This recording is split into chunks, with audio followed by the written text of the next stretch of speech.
Oke, shalom. Selamat siang. Sekarang saya akan menjelaskan tentang teleologis. Sebelumnya itu saya Yohanes dari kelas 12B. Nah, pengertian teleologis. Istilah teleologis berasal dari kata Yunani telos, yang berarti tujuan, dan logos berarti ilmu atau teori. Etika teleologi menilai baik buruk suatu tindakan berdasarkan tujuan atau akibat dari tindakan tersebut. Nah, jadi teleologis ini menilai baik buruk suatu tindakan kita dari akibat atau akibat dari perbuatan kita.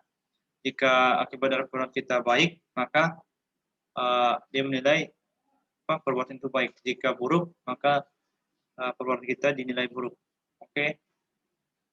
Nah, dengan demikian bisa dikatakan bahwa etika teleologi lebih bersifat situasi atau subjektif. Nah, dengan demikian etika ini bisa dibilang lebih bersifat situasi atau subjektif. Nah, kita bisa bertindak berbeda dalam situasi yang lain, tergantung dari penilaian kita tentang akibat dari tindakan tersebut. Nah, demikian pula suatu tindakan yang jelas-jelas bertentangan dengan norma dan nilai moral bisa dibenarkan oleh etika teologi hanya karena tindakan itu membawa akibat baik. Nah, tadi saya sudah bilang bahwa etika ini menilai perbuatan kita apakah itu baik dan buruk.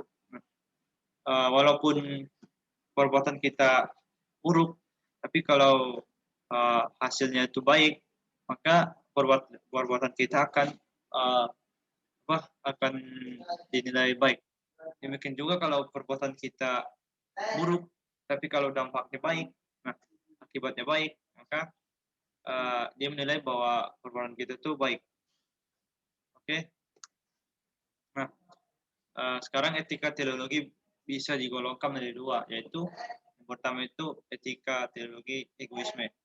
Nah, egoisme etis menilai suatu tindakan sebagai baik karena mengakibat baik bagi dirinya sendiri. Nah, egoisme. Nah, egois itu artinya mementingkan diri sendiri. Nah, di sini egoisme etis ini menilai bahwa suatu tindakan sebagai baik karena berakibat baik bagi diri sendiri. Nah, contohnya ketika saya melakukan sesuatu dan sesuatu itu membawa dampak yang baik bagi saya, tapi dampak bagi orang lain itu tidak baik, bahkan membuat orang lain itu jadi kayak membuat masalah atau membuat orang itu tidak nyaman dengan perbuatan kita. Nah, itulah etika egoisme. Nah, egoisme yang kedua itu kendati bersifat egoistis.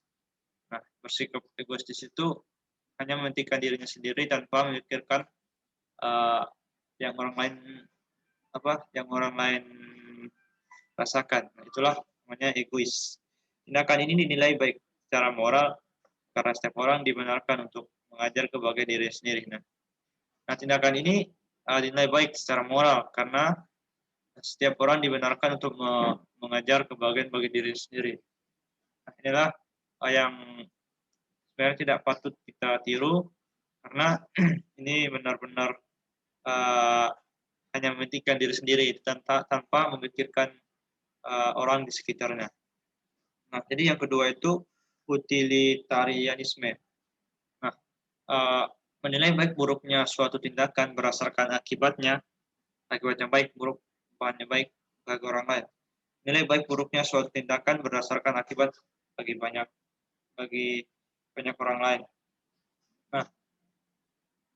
Nah, yang kedua ini berbeda dengan yang nomor satu. Kalau nomor satu itu mementingkan diri sendiri, tapi yang kedua ini kita menilai berdasarkan apa yang orang lain rasakan gitu, bukan hanya diri kita sendiri, tapi kita menilai orang lain juga. Kita memandang atau melihat apakah orang sekitar kita itu mendapatkan dampak yang baik karena perbuatan kita mendapatkan dampak yang buruk. Nah, itulah utilitarisme. Yang kedua, etika utilitarisme ini pertama kali dikemukakan oleh tokoh yaitu Jeremy Bentham pada tahun 1748 sampai 1832. Contoh etika teleologis.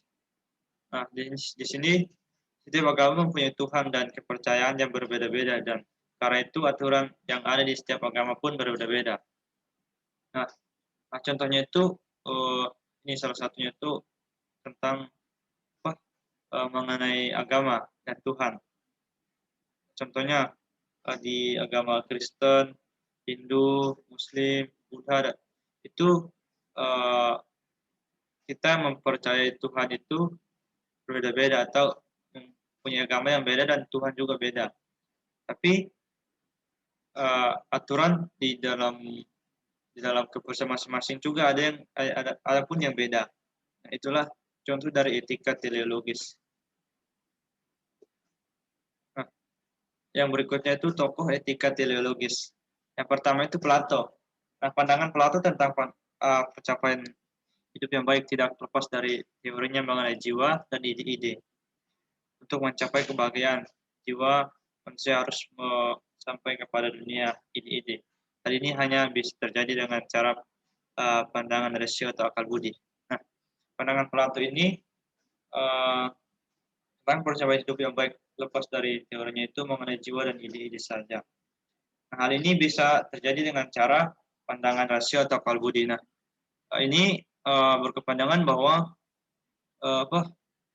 mencapai kebahagiaan itu hanya pikiran kita semata atau apa yang telah kita capai sekarang, tidak tergantung kepada kepada nilai kekristenan. Yang B, Aristoteles menegaskan kebahagiaan adalah sesuatu final. Nah, Aristoteles ini berpendapat bahwa kebahagiaan itu adalah suatu akhir dari segala usaha kita atau final, satu yang paling terakhir atau suatu akhir dari usaha kita yang telah kita perjuangkan atau yang kita impikan selama ini. Itulah bagian yang sebenarnya katanya Aristoteles. Nah, serba cukup pada dirinya dan tujuan dari segala tindakan. Dengan demikian, semua tindakan dan yang bertujuan untuk membahagiakan orang lain dan diri sendiri dapat dikatakan sebagai sebuah tindakan yang baik. Nah, Aristoteles berpandangan bahwa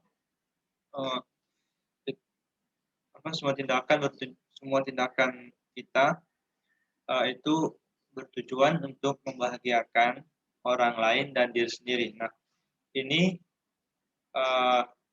tidak termasuk etika egoistis. Kenapa? Karena tujuannya itu baik, yaitu membahagiakan orang lain dan juga diri sendiri.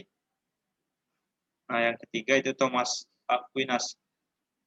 Filus sekaligus teolog Thomas Aquinas menegaskan bahwa Allah adalah tujuan dari segala sesuatu. Dengan demikian, segala sesuatu yang berorientasi kepada Allah dikatakan baik. Segala sesuatu yang bertuju pada luar Allah dikatakan jahat. Nah, ini berkaitan dengan atau sesuai dengan etika Kristen atau kehidupan sehari orang Kristen atau orang-orang percaya. Nah, kenapa? Karena Allah adalah tujuan kita, atau Allah adalah tujuan dari segala sesuatu yang kita perbuat. Dan demikian segala sesuatu yang berorientasi kepada Allah itu baik. Nah, jika kita melakukan untuk Tuhan, untuk melakukan sesuatu untuk Tuhan, itu dinilai baik. Kenapa? Karena Tuhan adalah tujuan kita melakukan sesuatu itu. Nah, jika segala sesuatu yang bertuju kepada luar Allah, maka dikatakan jahat. Kenapa? Karena segala sesuatu yang kita lakukan tanpa tujuan atau tanpa tujuan yang jelas, jika tujuan kita untuk kepuasan diri kita sendiri, kepuasan tanpa memikirkan orang lain dan memikirkan Tuhan, jika kita memikirkan kepuasan kita sendiri dan memikirkan itu apakah hal itu baik dan buruk bagi orang lain, nah itu dikatakan jahat. Oke. Sekian yang saya jelaskan tentang etika teleologis. Terima kasih banyak. Tuhan Yesus memberkati.